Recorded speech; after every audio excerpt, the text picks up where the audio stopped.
Welcome back to episode 82 of the Block Runner Podcast. I'm your host, William, always here with your co-host, Iman. It's good to be here. What's up? And today we're bringing you the CEO of Mintable, Zach. Thank you for being here. Hey, thanks for having me on, man. I appreciate it. We were just having a quick conversation on how we're kind of in the same space with NFTs. So the first question is, how did you get into NFTs? Like, what led you down this path? Well, I've been in crypto for quite a while. I got into late 2012, 2013. And so I found NFTs when CryptoKitties came out. I was watching the hackathon that they were presenting at ETH Waterloo. And I was just bored one day at home watching the hackathon. And they presented, this game on Ethereum. And at that point, there really never been done before. Mm-hmm. So I was like, I want to play. So I went to the beta for CryptoKitties. And, it was at a hackathon. So everyone who was playing was at the hackathon, but I was not. So I was like one of the few people that was not busy. And I was able to just sit there and spam the game over and over. And I won like the first two prizes, actually, which it's a weird flex, but I like to say that I was the first person to make money on CryptoKitties because of that. And once I realized that that was before NFTs were a thing, before like the 721 standard, but I realized there's a lot of potential here of what you can do with a type of non-fungible token, from game items to really advanced stuff like identity and even like insurance type situations. So that really kind of started it. I never looked back. Once I kind of found NFTs, I've just always been working on NFTs since then. After CryptoKitties, did a few other projects, had a paper published about NFTs and like food traceability. Then I made Mintable about maybe a year after that, and the rest is history. I've been working on Mintable since then and doing different iterations and launching it throughout.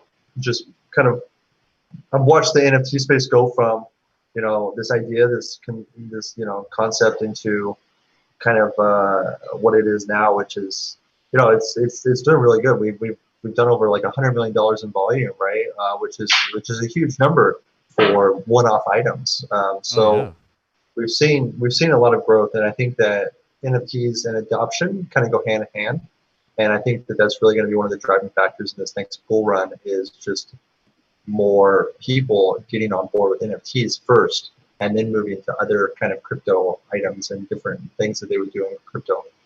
Yeah, we always talk about how NFTs is really kind of like, I'm sure you grew up playing a lot of video games and kind of like in the early days, like with WoW or Counter-Strike, any of these games where you'd spend all this time and you would collect these in-game assets at the time and ultimately led you to nothing. And so I think you're right with NFTs. It's like as soon as gamers start playing and collecting this stuff, they start realizing, well, these are actual assets that can be actually converted into cash, and things won't be the same for gamers after they realize this. And for the most part, I don't think. Do you believe gamers are aware of what's actually going on with these digital assets? No, it's kind of hard because we're in this this wind chamber where when you say something, I hear it because we're all in the same space, and it's the same vice versa. But if you really zoom out and look at how many people are actually in the NFT space, it's not a lot. Yeah, it's actually really small. Yeah, it's. I think there's charts out there that compare like the actual like market caps of the NFT space compared to like the general crypto space, and it's like a blip in a circle or something like that. It's tiny. Even are you referring to like the non-fungible report that they just put out a few months ago? Yeah. Even that, I don't necessarily think is a good full overview. As I looked at that report as well when it came out, and at first I was like, oh, well, we have 100,000, roughly 100,000 NFT addresses of people using NFTs. But the reality is, if you go look at, right now, we're all going to say the same answer. What is the largest marketplace for NFTs? OpenSea. Right. Mm-hmm. And how many users does OpenSea have? I don't know. I actually don't know that number. Well, what do you think it is? From the non-fungible reports, it says there's 100,000 addresses that own NFTs. So how many people are using OpenSea? Maybe like less than 20,000. Oh, you're close. You're close. They just surpassed 20,000. They said like last month, right? Oh, really? Wow. So that's nothing. like yeah, exactly. I think they just have around 20,000 users. So if you think about that, like that's a very small number of actual people. And a lot of these people, they're not like your really active users. They come in, they either make an account, they do one transaction, that's it. So the NFT space is super small, and I think overall, not a lot of people are aware of it, and it makes a lot of sense when you explain it to them. Like it's a lot easier for me to explain a game item or artwork than is yield farming or a DeFi protocol, right? Yeah. And that's where the adoption comes in. But overall, it's still very, very, very small, and I think there's a lot of room to grow. Do you think that the NFT space is on a trajectory to like expanding kind of like exponentially like some of these cryptocurrencies are doing? Or is this sort of like a slow growth, like we're still like in the infrastructure stage where there's still a lot more stuff that needs to be built before the actual masses come in and start accumulating these assets? Well, it's been a slow growth, right, since we started. It's been quite slow, actually. I've always thought NFTs were going to be the big thing and bring all this, wave of adoption. And that was, like 2 years ago. And what's happened essentially? It's been growing and it's blowing up now, right? Like I think we've done over double the volume of what we've done last year, right? And the year's not even over for the whole NFT space. Sure. And that's a good sign. Seeing growth like that means that it's picking up, and it's only going to continue to pick up as long as everything goes accordingly, right? Right now, the NFT space is kind of grinded to a halt because the gas prices. Mm-hmm. If you want to, mint an NFT, it's $25 just to mint it, and if you wanted to make your smart contract, you're looking at like $75, and that's a kind of a big barrier for entry to a lot of people. So as long as things kind of go back to normal in terms of gas prices and usability, then I think it's good. You did mention infrastructure, and because we're a tool and we're an infrastructure asset for the NFT space, Mintable, mm-hmm. I do have to say that there are some things that still need to be addressed and added so that the everyday user can kind of come in and play without super complicated steps that just the normal UX issue that crypto has. Okay, so it's more of like the onboarding aspects of getting into cryptocurrency just to begin with. Yeah, it's really hard if someone just wants to buy, a digital asset, like, maybe an image or a file or something like that. They don't want to have to go and think about how you get crypto. You're going to have to connect your bank to some exchange, wait a few days for the transfer. Once that transfer goes through, then you're going to have to buy your asset at a different price. Then you have to wait for that to be withdrawn to your wallet that you had to set up, your MetaMask. Sure. And then you go back and finally buy your thing maybe a few days to a week later. And that's just, just for a download, that's kind of a lot to ask. Yeah, for sure. Also, I'm curious, why did you use Zilliqa? What went on with like the decision-making process in choosing Zilliqa? Well, so, we have an Ethereum version, and we launched that back. That was, our alpha, our beta, and it's still live right now. Mintable.app is the Ethereum version. But when I moved to Asia and then Singapore after that, I got in close contact with Zilliqa here in Singapore because that's where they're based out of. And the team overall, I'm very skeptical of different chains, that claim to be Ethereum killers or competitors. Sure. But Zilliqa doesn't claim to do any of that. And Zilliqa, they're like a friend of Ethereum in a way where it's not necessarily, they're not trying to kill the chain or anything like that. And their team is highly professional. They don't do kind of, native marketing, or they won't say they're going to give away a Lambo for some trading competition or anything like that. Yeah. So, they're ethical and they're moral. And then when you look at the technology, they implemented proof of stake and a sharded blockchain, like long before anyone else has ever done it. It's been live for over a year now, and that in and of itself is a huge technical accomplishment. The second thing is like it's extremely cheap and scalable. So it's very similar to essentially doing like a layer 2, right?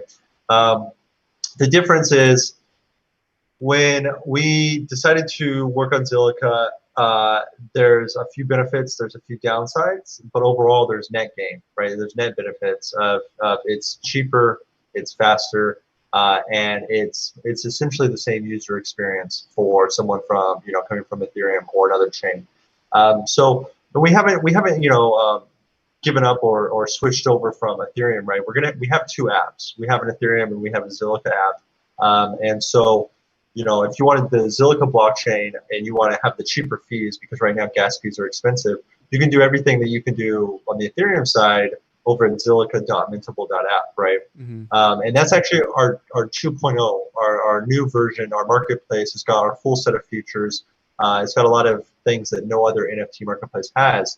And we're going to be doing the same exact thing on the Ethereum chains as well. It's just taking a lot longer to build that out. So, there's benefits and there's downsides, but overall there's a lot more benefits on Zilliqa.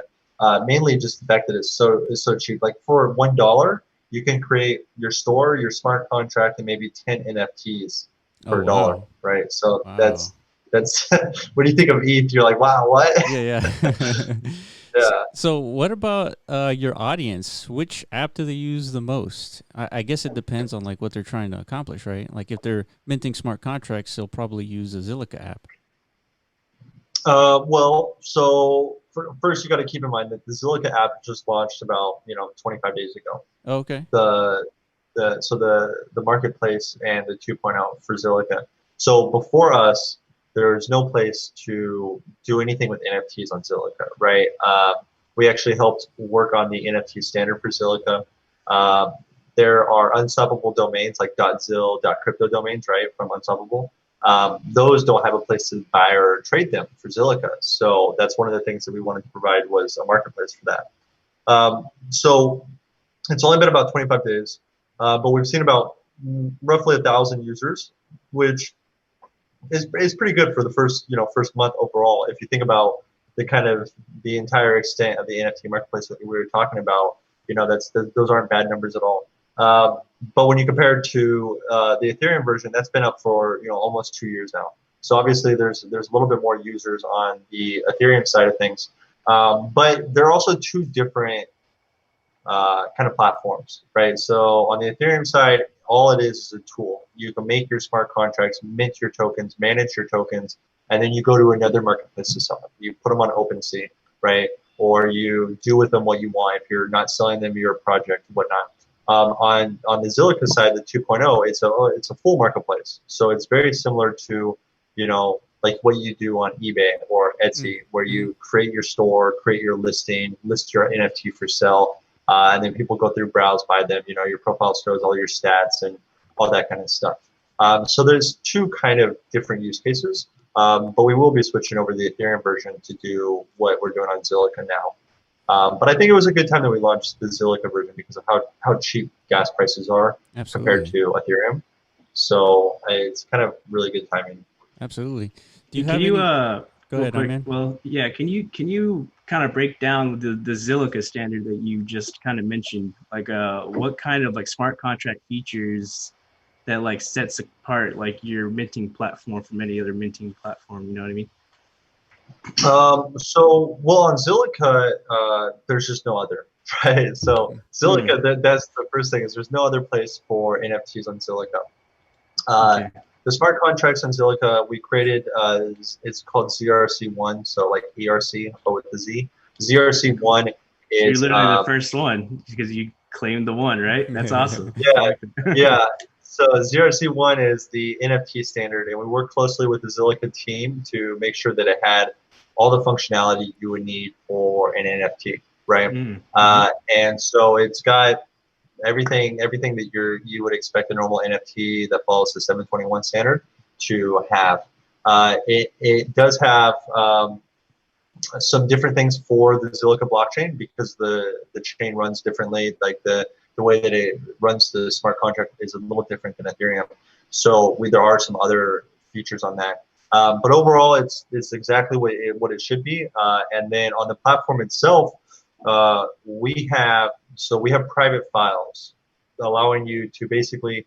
Here's a problem that a lot of people have asked in the NFT space. Why am I going to spend one Ether, $1,000, $2,000 on this image that they just posted on Twitter that I just right-clicked and saved, right? Yeah. And that's a very common question, and a lot of people don't get that. That's kind of the whole thing of digital art.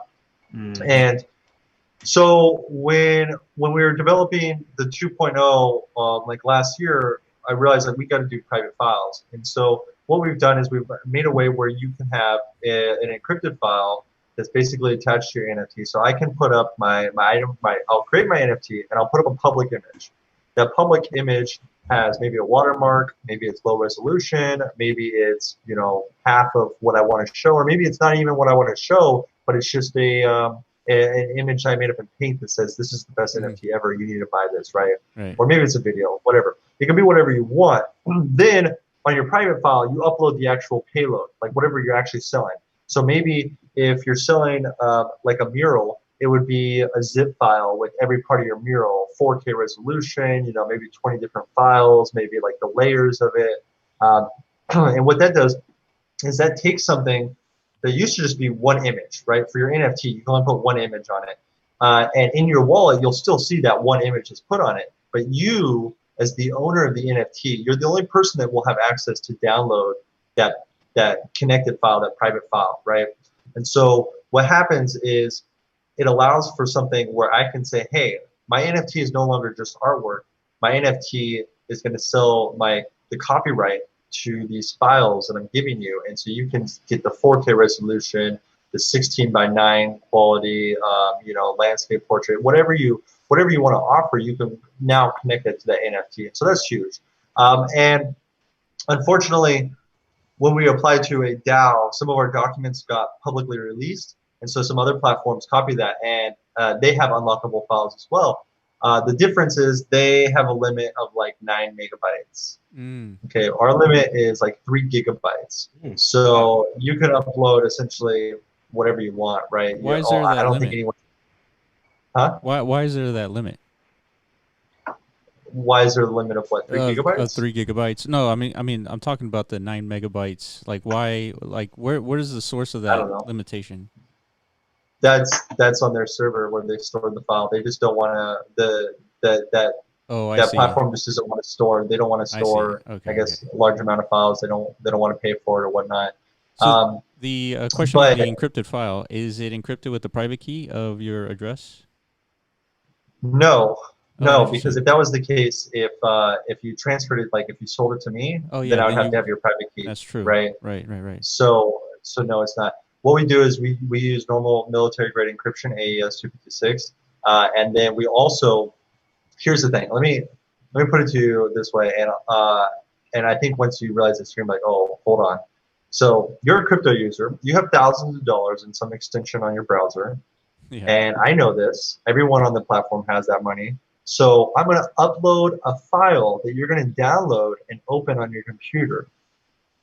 What do you think a malicious person is going to upload, right? It'd be very easy for someone to target crypto users, steal their crypto by uploading viruses, right? For sure. And so as soon as we understood this, like as soon as we came with the idea, we're like, okay, this is going to be, we have to protect our users. And so we spent, this was actually a huge hurdle. We spent like 4 months trying to find the perfect solution to protect the users for threats by scanning the files for viruses and malware, making sure that there's nothing malicious in there, but then also not looking at the files because we don't want to know, like it's your private content. It's encrypted. We don't want to know what it is. So it costs us thousands of dollars a year to run this software. That it's kind of it's government security software. So it's made for, like confidential files, but then also protecting important stuff.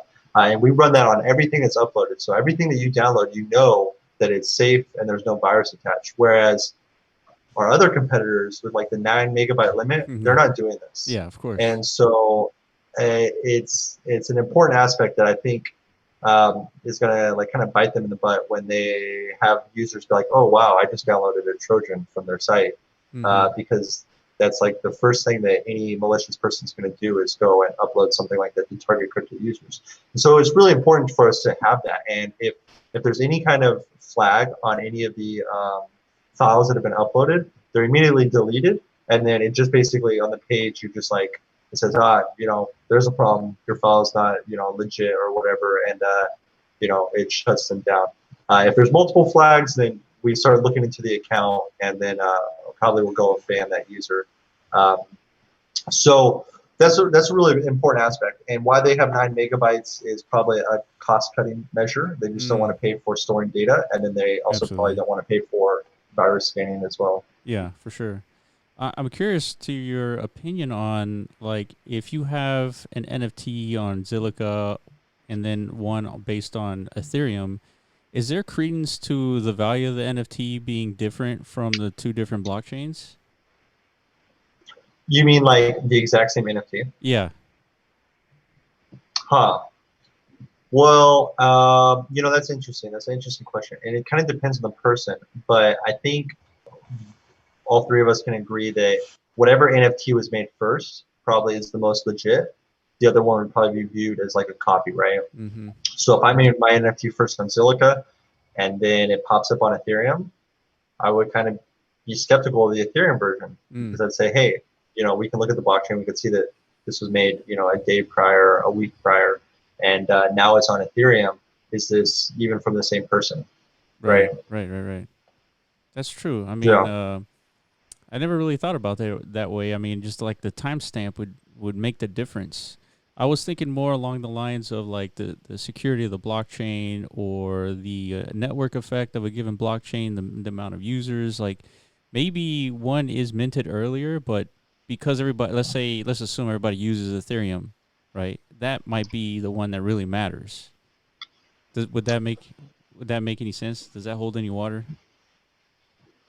Well, let's say Picasso was going to choose a blockchain to upload an NFT on and create an NFT.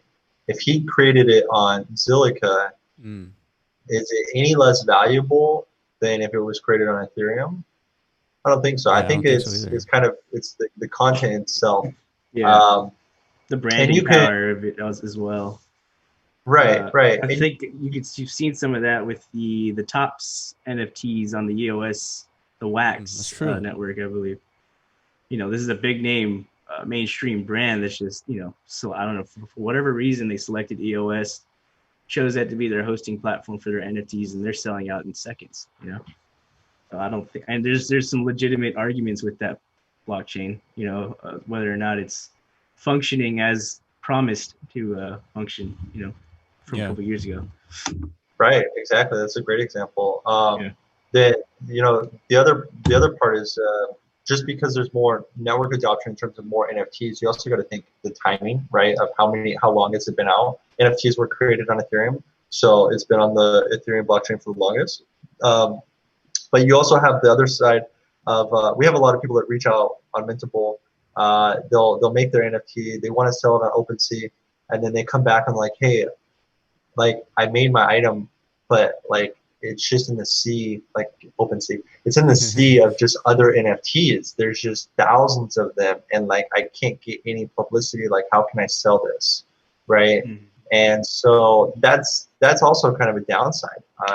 If you're not like a big brand, if you're not some famous person, you know, you're trying to get your artwork out there, you have just so much competition. So there's upsides and there's downsides in terms of NFTs on Ethereum. Overall, I think Ethereum is always going to be the leader pushing out new things, right? Like DeFi didn't start on EOS, DeFi starts on Ethereum, right? NFTs didn't start on, you know, Polkadot, as it didn't exist, but NFT started on Ethereum. And so I think it's always going to be that way. And I think that other chains are going to have specialties that appear. You know, Zilliqa is like super secure. The smart contracts that you have on Zilliqa, it's different from Ethereum. With Ethereum, if you have a bug in your smart contracts, there's a chance that someone could kind of abuse this and maybe take all the funds out of the contract or something like that. But with Zilliqa, if there's a bug in your smart contract, it essentially just stops what it's doing. It just won't let you do anything else, right? Sure. It's very strict on when you make a smart contract. You tell it exactly what it can do, and it can only do that. Whereas Ethereum, you think you're telling it what to do, and then you'll find there's a bug later, and someone can take your funds. I'm currently working on the 721 standard to redo it to do more batch minting for NFTs, and I'm in the final testing phases, and I'm trying to make sure that there's nothing just like what I just said, where someone else can move your NFT and transfer it. So that's always the concern with Ethereum. Yeah, that reminds me of the situation that happened with YAM, that DeFi token, where in their smart contract their rebase was off by like a couple of magnitudes, and they minted like 9 octillion tokens. Yeah, just a couple of magnitudes. Yeah, and so obviously those things, they're important to get situated. But I do come from a background of security, and what I've noticed is it seems like a lot of people don't really care that much about security, which is like the oddest thing. Like, for example, the hack that occurs to Facebook, and then we have all these like credit card fraud, situations occurring because the network got hacked and all this stuff. But people still use Facebook. They still use credit cards, right? It's all the same. Do you feel like that the security, like as a marketing standpoint, really helps in like selling a product, or is it more like a use case, more valuable to the individual user rather than security? It's a good question. I think if you work in security, you'll probably agree that the reason that no one cares about it is just because it's so far disattached from them, right? They don't know security. They don't care about it because they just don't understand it. It's just like if you tell me that you have 3 types of alternators I can choose for my car, and the specs of each alternator, I don't care, right? Just whatever alternator should go in there. I don't know. So it's the same. It's kind of the same thing where the average person just doesn't care about security. Of course, they care about their money in their account. They care about that they don't get their credit card stolen. But if it was 2 exact platforms and you say, hey, this one's secure, this one's a little bit less secure, there's probably going to be no difference in their decisions, right? So it's sad.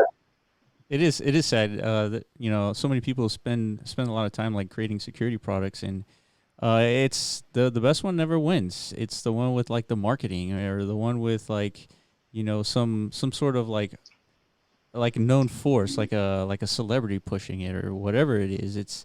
It's the one that you think should win doesn't end up winning. So it's been a little interesting kind of seeing it from the outside perspective on how different blockchains approach security.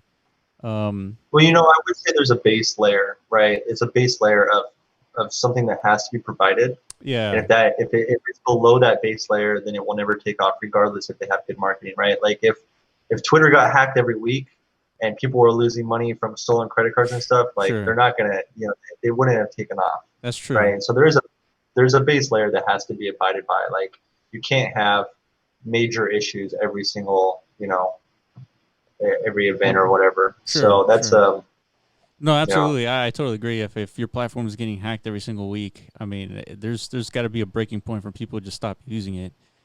So so I want to hear more of kind of like the NFT space and how you're kind of like I would say how you're preparing for like the next wave, because I think with Bitcoin like on its way to potentially breaking all-time highs in the next year or two, do you think you're expecting a huge influx of NFT users within the next year or two, specifically because Bitcoin and all these other DeFi token space taking off? Yeah, I would I would bet that 365 days from now, a year from now, we're gonna have probably double the NFT users that we have now, right? Okay. And I would say that's going to be from 2 things. One, the fact that crypto overall is going to gain a lot more, like, as we start a bull run, we're going to have a lot of people like, oh, what's Googling, like, what's Bitcoin and what's Ethereum and how do I get into crypto? And I think when they do that, the easiest example for a new person is a digital item, right? To say, here's an example of a deed to a house, or here's an example of artwork, or, World of Warcraft gold as an item, right? Mm-hmm. And these are really easy use cases that people can attach onto and start playing with right away. So I think a lot of people are going to, the route that they're going to take is going to be, what is crypto? They hear about crypto. Oh, what is this digital item? Let me explore these digital items.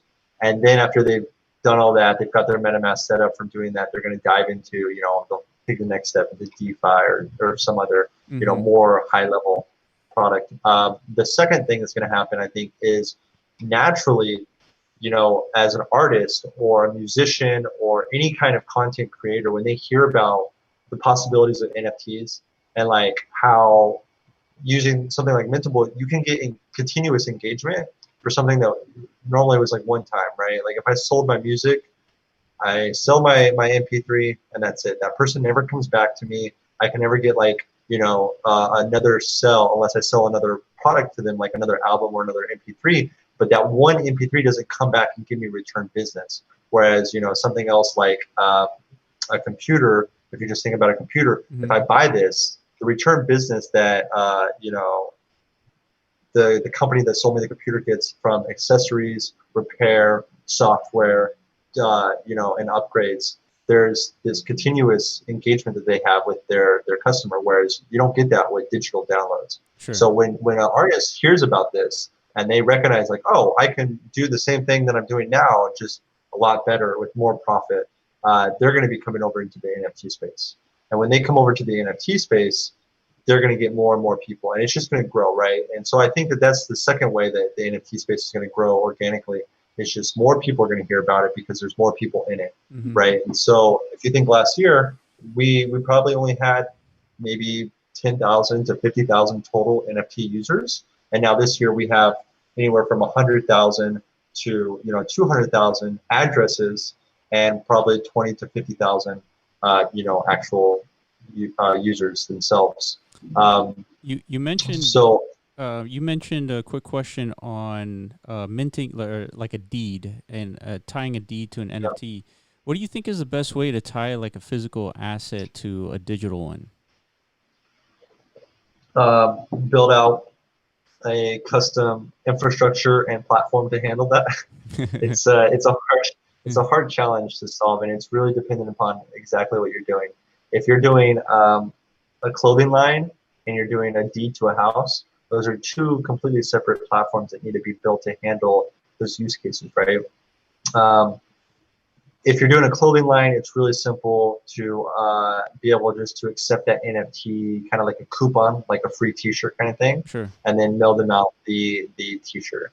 There's other ways you can do it as well, where when the NFT is purchased, they're not actually getting the NFT of the T-shirt; they're getting like a coupon, and then when you mail them the actual T-shirt, it comes with the NFT that is maybe attached to the shirt physically, in some way.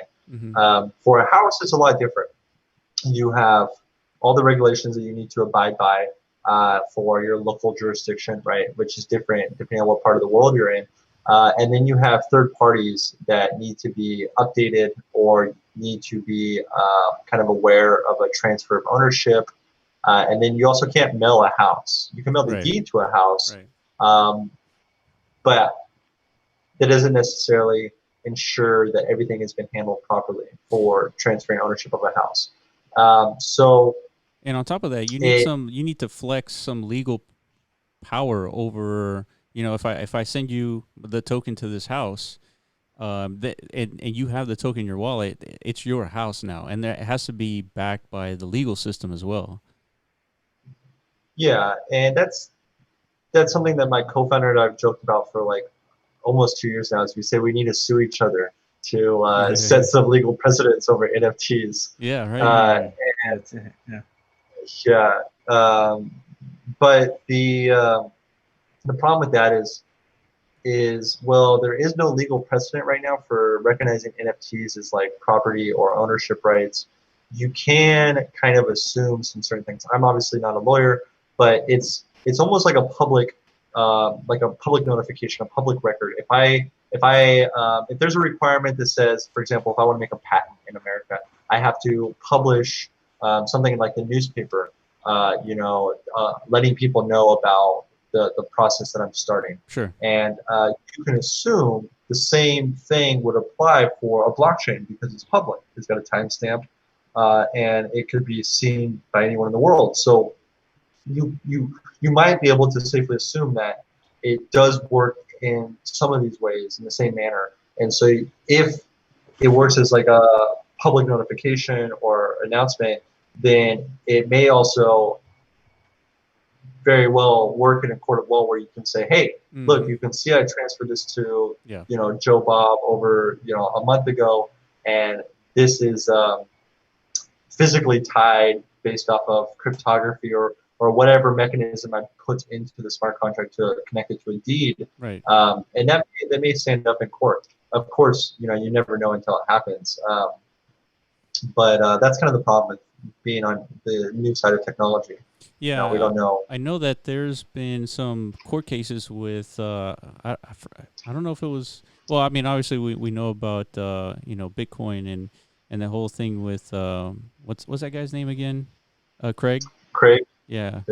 But there's been others where the court did recognize the ledger, decentralized ledger, as a form of like an audit. So there's some precedents in that, but obviously not NFTs yet, because there hasn't been a real, situation where NFTs like are at stake on, something like, millions of dollars. So until we get there, the courts won't see anything.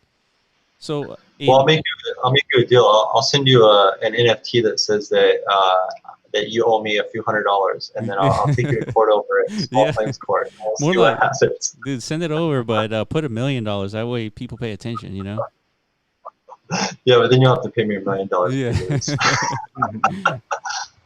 So what's the most obvious, like in the future? Do you still see digital assets like game assets as like the dominating force use case for NFTs, or could there be some other use case like enterprise where all employees have to have this NFT in their wallet to log into the network? That way, I mean, you could prevent hackers from logging in if they don't have the valid NFT.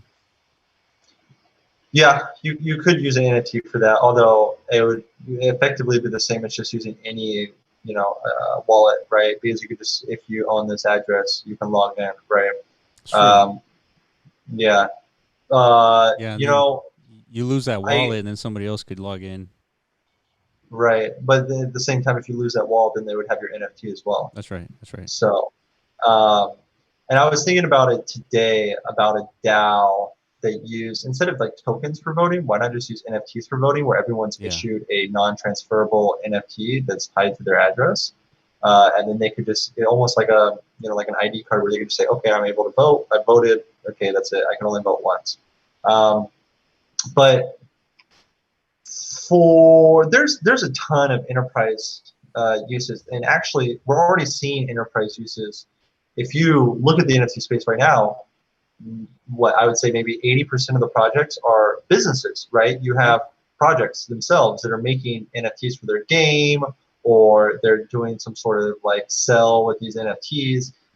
So look at Decentraland, right? That's a business. That's I don't know if the word enterprise is the right word here, but it is definitely a business entity using NFTs for their business, purpose. Absolutely. In this case, they're selling like game items. Yep. I don't think game items are going to be. I've never been a fan of game items and NFTs being like the killer use case. I feel like that's low hanging fruit. I feel like you're looking at a potential that could be applied to identity, to transferring property on a blockchain.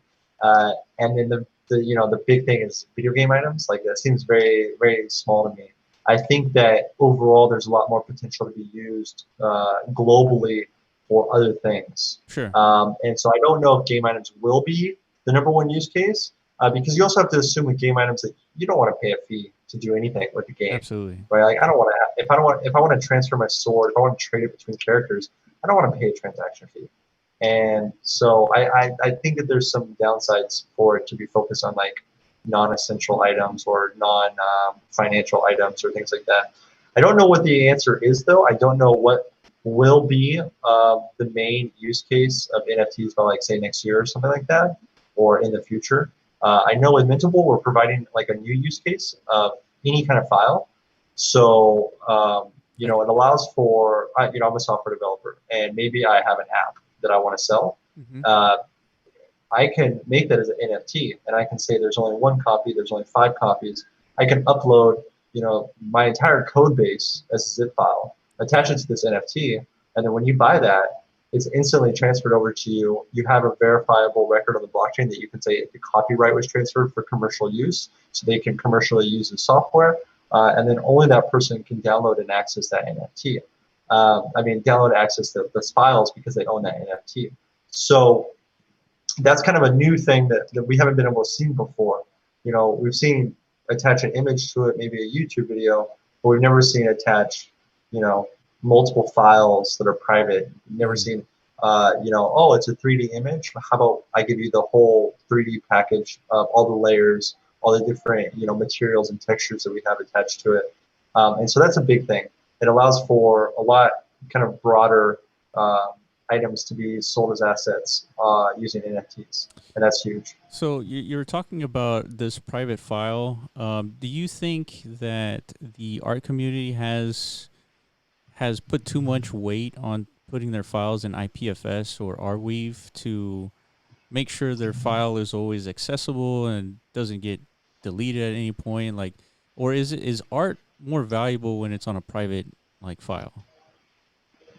Well, so the private file and the lure of using IPFS or Arweave for decentralized hosting, those are kind of separate use cases in the sense of when you put something on IPFS or Arweave, you're doing it because you want it to be there in 10 years, 20 years. Right. Although the problem is, this is why I'm not big on either of those two.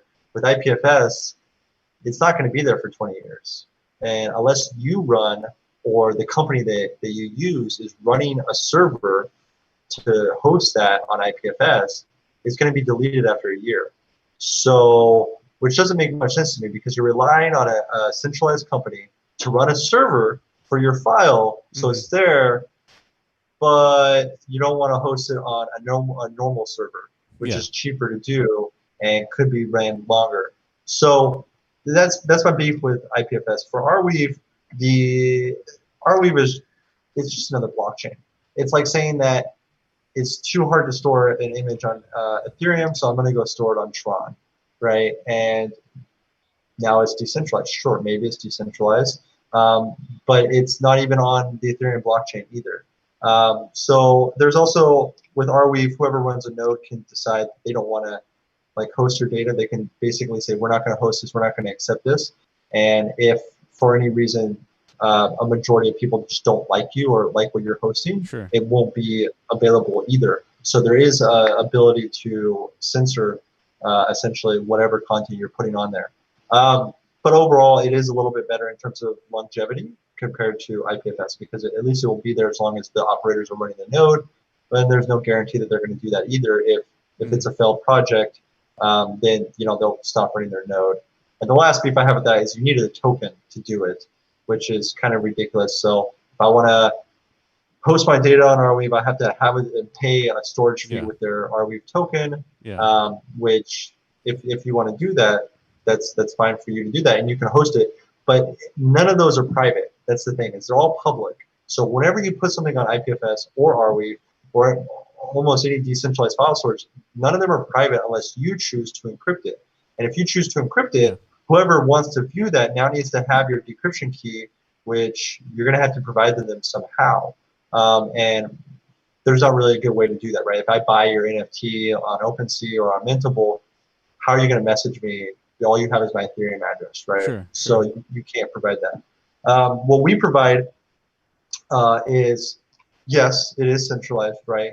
And it's centralized, and that's why we allow up to 3 gigabytes. because it's very cheap to store information normally, like a normal company does. And so for us, we have a 10-year guarantee where even if Mintable shuts down tomorrow, we're still going to host all the data for your NFT, all the files and everything for 10 years because it's extremely cheap to do so. And because of that, we can allow these files to be private, these files to be secure. They can be scanned for viruses so that you know that you're not getting any malicious information. They're encrypted so that you know that we can't look at them. Like even if we wanted to, we can't look at them because they're all encrypted. And it's actually double encrypted because the way that it's stored and everything, it's encrypted once when you upload it, and then it's encrypted again when it's actually stored. Yeah, correct. And so there's no way for us to access it. And it gives these benefits of like, scalability is one. There's no lag time of waiting for it to propagate across a blockchain distributed network. And there's no issue with querying the information, right? You're not going to have to wait 7 minutes to be able to download this, like with, say, example, Arweave, which takes time for it to go across the network. You could theoretically put a bunch of your passwords to all these websites and put them in a file and then store them on this Zilliqa blockchain or on this Mintable blockchain. And then you would always, as long as you had that NFT, you can access that file, and you would be able to back up in a sense. I guess you would still need to back up your private key still, but I'm just trying to think of other kind of use cases for this because this is interesting, this private aspect to this. Yeah, you can also sell accounts too. You can sell like video game accounts. I can sell accounts to that's true.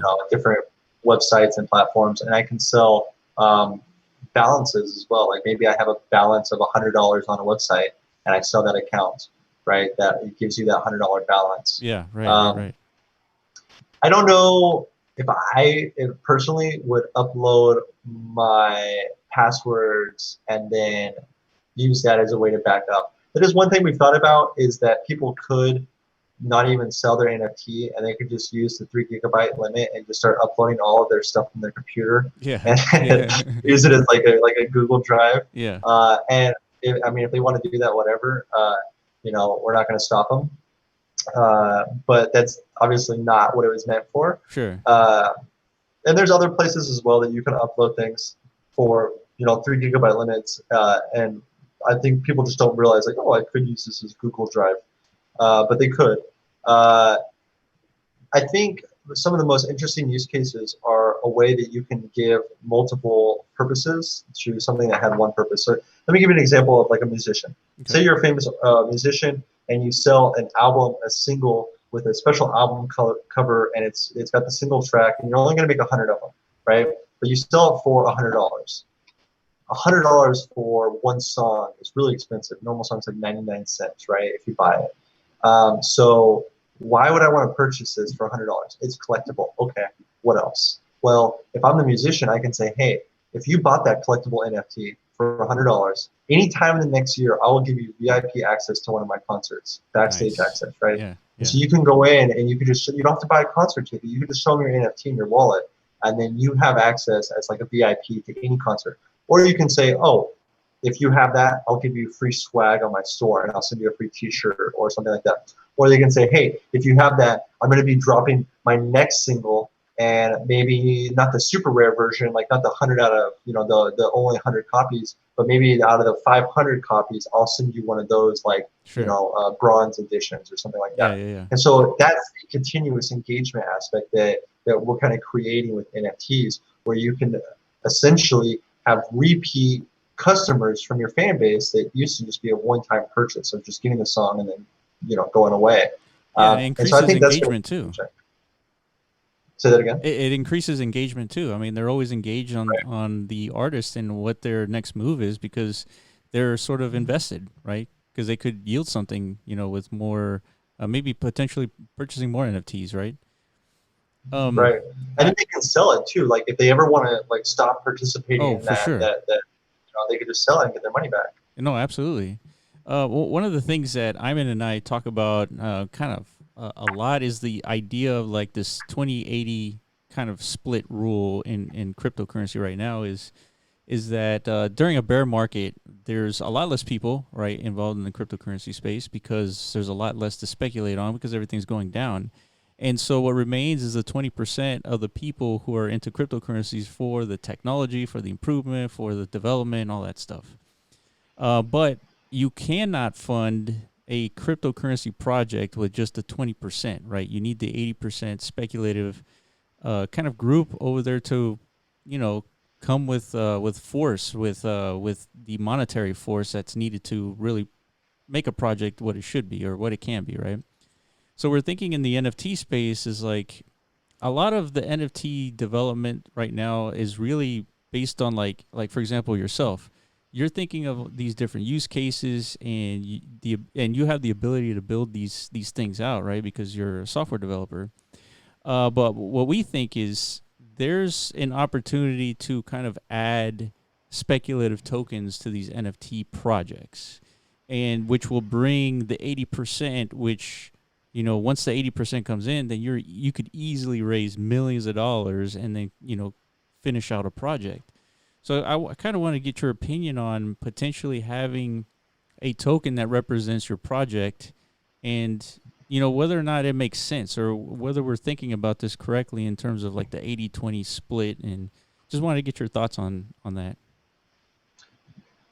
I think it's a good idea if executed properly, right? Like, I made the smart contracts for a project that allows for you to stake a stable coin to an NFT, right? And that's a good use case because there's inherent value that's locked in the NFT, so that you can say it's kind of like a base price. But I think if, you know, a project in and of itself just comes up with a coin, which actually a NFT platform did just recently do this, and they offer, you know, their coin to be locked into NFTs, and then you get more of their coin by staking it. Sure. I don't think is a good example or a good use case because there's no inherent value in the coin. There's no, you know, yeah, I'm going to get more coins from buying the first batch of coins, but it's still the same exact coin, and there's nothing, like, I'm not getting any USD value out of it unless I choose to sell them, and assuming that there's a market to sell them. Hey, Zach, so I think let me pause you. Let me pause you right there because you bring up a really good point. If you go back to the YAM project that we were talking about, you would, in that project, you have to stake Compound and Maker and all these tokens that you may have bought, you know, in the past. You stake them within YAM, and you yield YAM tokens. Like I didn't really understand, like, what's the point of that? Well, I mean, what's the value in YAM? Like, why would I want to collect YAM if I have Compound and Maker? So you're essentially making the same point, is, you know, being able to stake this token that you just minted out of thin air for more tokens, like. Well, I think with YAM, one example is when you're staking something like A tokens or a C token, you're already getting interest from that platform in and of itself. So when I put it into YAM, I ride YAM for a day or two. I can go back to Compound or I can go back to Aave, and I can then return those tokens and get my other profits from them, right? So it's almost like a double profit. So I get my YAM, I get my original interest that I should have gotten. And I think that's kind of the alert. And then also, of course, because it's like a hype cycle right now, it's almost like the ICO boom. The YAM token is like highly overvalued. The difference is if I was given YAM, I bought YAM, and then I staked YAM, and then I got more YAM. Yeah. Then the token really has like no value, right? And that's what some of the, that's like what one of these platforms are doing right now is staking to NFTs. Is you stake token A, you get token A from staking token A, and it's just kind of this continuous cycle. There's no profit to be made there, right? Because you won't, everyone's going to be able to sell token A, and no one's going to want to buy token A. And so I think execution is really important. I think if you take something like an A token or a C token and you stake that to an NFT, that makes a little bit of sense, but it's essentially the same as just holding on to it. Unless there's some mechanism built into the NFT, like gameplay or something else that works well with the deposit system so that you have a reason to do it and you're rewarded for doing so properly. Of course, this is all like new, kind of new approach into combining, maybe DeFi into NFTs or just ERC20s into NFTs. And so we don't really know the best way to do it. There is, like Avogadros is playing around with the idea, which is going to be taking A tokens and putting them into NFTs. And if executed properly, it could be huge, right? And that's funny. Remember, what does that sound like, Iman? Remember the imbued concept that we came out with? So think of this. Zach. We never came out with it. Oh yeah, we talked about it. No, but Yeah. So think of this, Zach. So you have this NFT, and let's call it let's call this NFT Carbon, right? It's the element Carbon. And what you would do with this NFT is you would stake this NFT, right? You would stake it with, let's say, DAI, a stable coin, right? Sort of like what you were talking about. And what the smart contract would do is that the smart contract would take the stable coin and turn that into a CDAI, which you would gain interest from. And what you would do is you would, through an X amount of time, let's say 2 weeks, you go from Carbon to Diamond. And so you would burn the Carbon NFT and you would return the user a Diamond NFT. And that Diamond would represent the time that you spent staking it and the money that you spent staking it as well.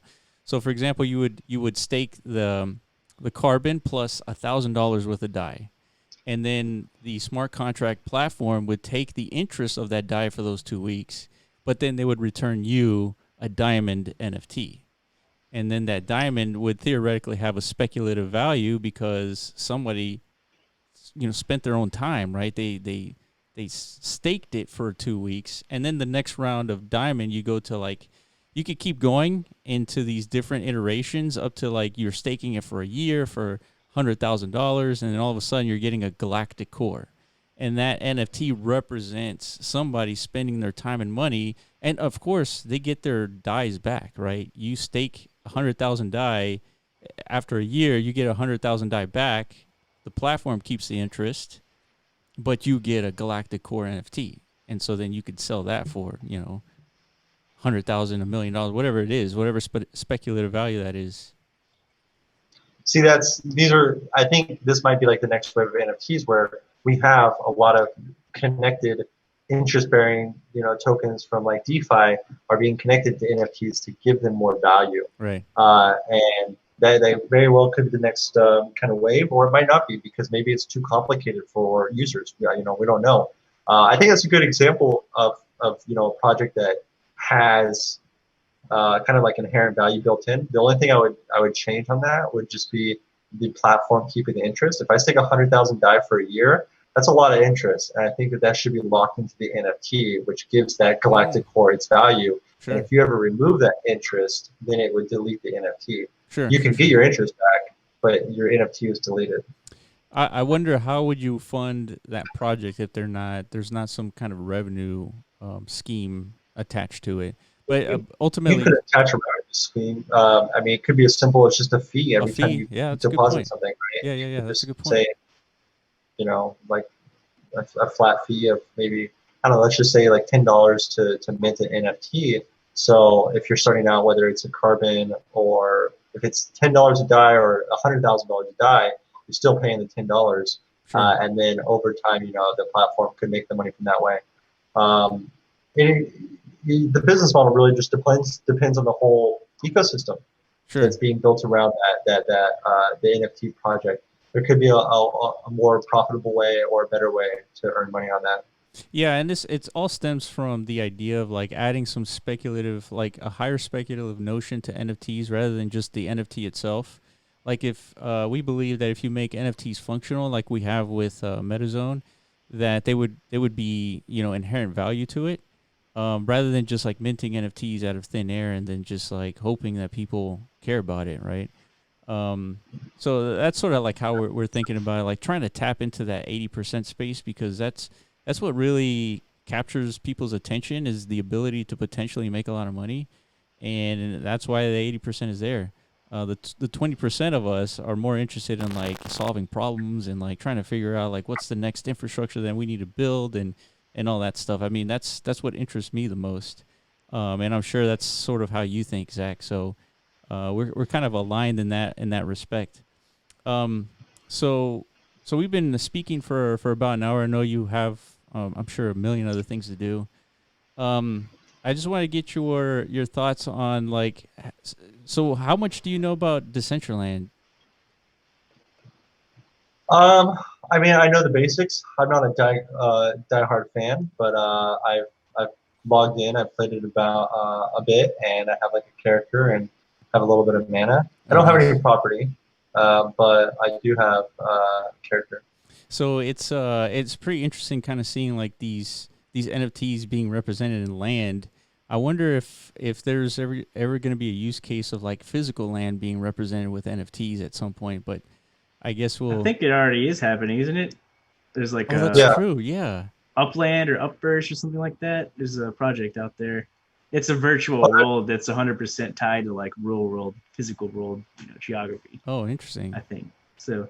I don't think that's actually like, that's not legit though. Like if I buy, the land into the by Times Square. Yeah. I'm gonna actually do that.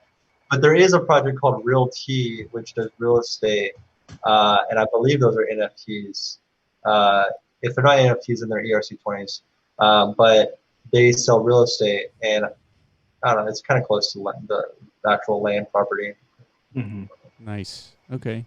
Well, Zach, I want to thank you for being here. I know you just.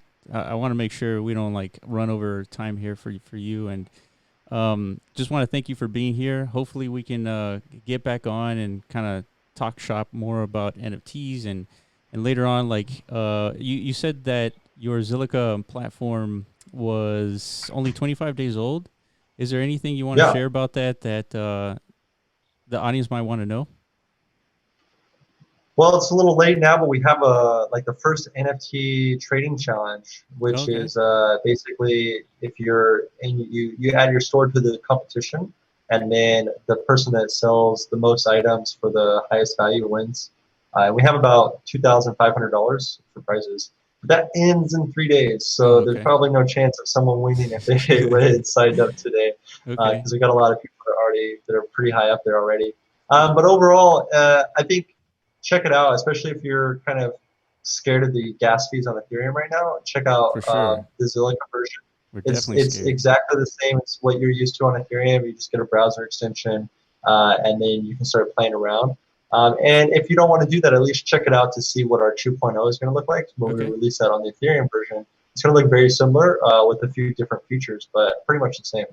Okay, definitely we'll check it out. So being on Ethereum, we know all about that Ethereum gas prices right now, and it's really halting everything. So we'll definitely have to look into Zilliqa and definitely Mintable as well. So Zach, thank you for being here, and let's talk again soon, man. Yeah, thank you. I appreciate you guys' time, William and Ivan. Thank you. All right. All right, take care. Bye-bye. Awesome. Bye.